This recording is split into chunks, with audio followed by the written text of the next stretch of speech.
Hi hello' নমস্কাৰ। আজি যিহেতু মই ভাবিলোঁ গাহৰিকে খাম আৰু যিহেতু অকলে খাম সেইকাৰণে মই গাহৰি আনিলোঁ আৰু গাহৰিখিনি বইল কৰি লগতে মই আলু কেইটুকুৰমান কাটিলোঁ, বিলাহী কাটিলোঁ, লগতে পিঁয়াজ, আদা, নহৰু সকলো যাৱতীয় বস্তু মই গোটাই কেৰাহীটো দিলোঁ আৰু তেলখিনি গৰম হৈ থাকোঁতে মই ৰঙচুৱা হ'বলৈ এই পিঁয়াজখিনি গৰম তেলত দি দিলোঁ আৰু লগতে তাৰ ওপৰতে মই এয়া দেখিছে নহয় হালধি দিলোঁ।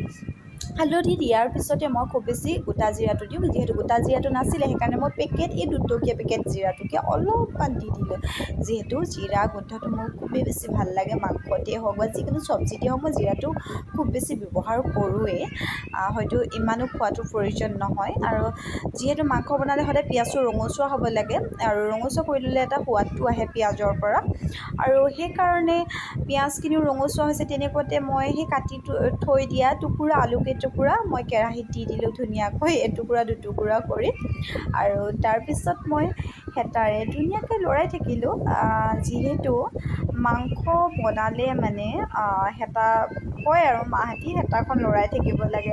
লৰাই থকা মানে এনেই লৰাই থকাও নহয়, যিহেতু মছলাবোৰ সকলোৰে মানে আলুতে হওক মাংসতে সোমাই যায় ন, তেতিয়া সোমাই যাবৰ কাৰণে লৰাই থকাটো প্ৰয়োজন। তেনেকুৱা ক্ষেত্ৰতে তাতে বইল কৰা গাহৰি মাংসখিনিও লগতে দি দিলোঁ আৰু তাৰ ওপৰত খুন্দি থোৱা আদা নহৰুখিনিও মই ধুনীয়াকৈ ওপৰত দি দিলোঁ আৰু খৰখেদাকৈ দিছোঁ আৰু নাজানো আৰু কিমান ধুনীয়াকৈ ভিডিঅ'টো কৰিছোঁ নকৰিছোঁ, তাৰ মাজতে আৰু অকলে এখন হাতেৰে কৰিছোঁ এখন হাতে ভিডিঅ' কৰি আছোঁ আৰু তেনেকৈ আদা নহৰুবোৰ মিলাই হোৱাৰ পিছত মই হেতাখনেৰে ধুনীয়াকৈ মিলাই ল'লোঁ আৰু খুব বেছি তেল প্ৰয়োগ কৰা নাছিলোঁ, যিহেতু মাংসৰ পৰাই তেলখিনি ওলাইছে অলপ আৰু তেনেকুৱাতহে মই আধা সিজি থকা অৱস্থাতে মই নিমখখিনি দিছোঁ। যিহেতু মই নিমখটো প্ৰায় বনাই থকা মাছ ভাগতে প্ৰয়োগ কৰোঁ, যিকোনো আঞ্জাৰ ক্ষেত্ৰতে হওক আৰু সকলোৱে হয়তো বেলেগ বেলেগ ৰন্ধন প্ৰণালীৰে বিভিন্ন ধৰণে তেওঁলোকৰ নিজৰ পদ্ধতিৰে বনায়। মই এনেধৰণে নিমখটো প্ৰয়োগ কৰোঁ,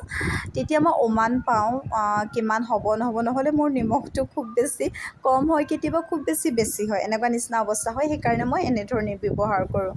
তাৰপিছত সকলোখিনি মিলাই হোৱাৰ পিছত ভাবিলোঁ ধনিয়াকৈ অকণমান দি দিওঁ আৰু ধনিয়াখিনি যিহেতু দিলে গোন্ধ এটা আহিব আৰু ৰেড চিলি যিহেতু প্ৰয়োজন হৈ আছিল, ৰেড চিলি নাছিল কাৰণে মই ভাবিলোঁ এইটো ৰেড চিলিয়ে নেকি, ৰঙা পেকেট দেখিলোঁ কিন্তু এইটো ৰেড চিলি নাছিল, এইটো চিকেন মছলা আছিল। দিয়া হয়তো প্ৰয়োজন নাছিলেও আৰু মই দি দিলোঁ আৰু উপায় নাই আৰু কি কৰিব, বেছি মছলা খোৱাটো ভাল নহয়, তথাপিও মই ব্যৱহাৰ কৰি দিলোঁ আৰু যিহেতু আজি মই খাম মোৰ খোৱাটো আপোনালোকক দেখাইছোঁ, আপোনালোকেও বনাই খাবচোন, হয়তো মোতকৈ আপোনালোকে ভালকৈও বনাব পাৰে। আৰু এনেকৈ মাংসখিনি আধা খুচৰি দিয়াৰ পিছত অলপ ৰাখি মই ঢাকনিৰে ঢাকি দিলোঁ, যিহেতু অকণমান সিজাব লাগিব ঢাকনিৰে। প্ৰায় মই 20 মিনিটৰ পিছত এয়া দেখিলে নহয় মই কেনেধৰণে আলু আৰু মাংসখিনি আধা সিজাই থাকোঁতে আলুখিনি যিহেতু সিজিছে সেইকাৰণে মই বিলাহী কাটি থোৱা টুকুৰা বিলাহীকেইটা দি দিলোঁ। যিহেতু আলুটো নিসিজাকৈ যদি বিলাহীটোতো দি দিয়া হয় তেতিয়া মানে আলুটো সিজোঁতে টাইম লাগে আৰু সেইকাৰণে মই আধা আলুটো সিজোঁতে বিলাহীখিনি দি দিলোঁ আৰু তেনেকৈ খুচৰি মেলি কৰি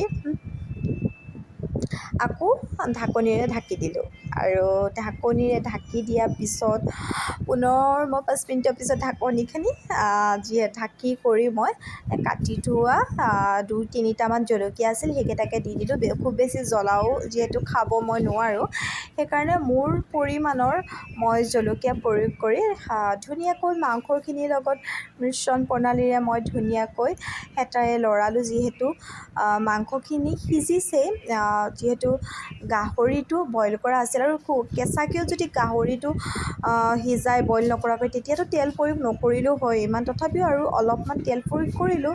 তাৰপিছত সিজাই হোৱাৰ পিছত ঢাকনিটো খুলি দেখিলোঁ যিহেতু লাই শাক আছিল এমুঠি, মই লাই শাকো ওপৰতে মই ভাপত সিজিব পৰাকৈ গোটেই কেৰাহীটো মাংসখিনি আধা যিহেতু আছে ন তাৰ ওপৰত মই লাই পাতখিনি কাটি নিদি ওপৰতে দি দিলোঁ। যিহেতু লাই শাকখিনি ভাপত দিলে সৰু হৈ যাবই আৰু এনেকৈ মই কেৰাহীটোত ঢাকি দিলোঁ আৰু 5 মিনিটত ঢাকি দিয়াৰ পিছত মই দেখিছোঁ লাই শাক মিলি গ'ল গোটেই মাংসৰ লগত আৰু মাংস ৰেডি হৈ গ'ল আপোনালোকৰ বাবে।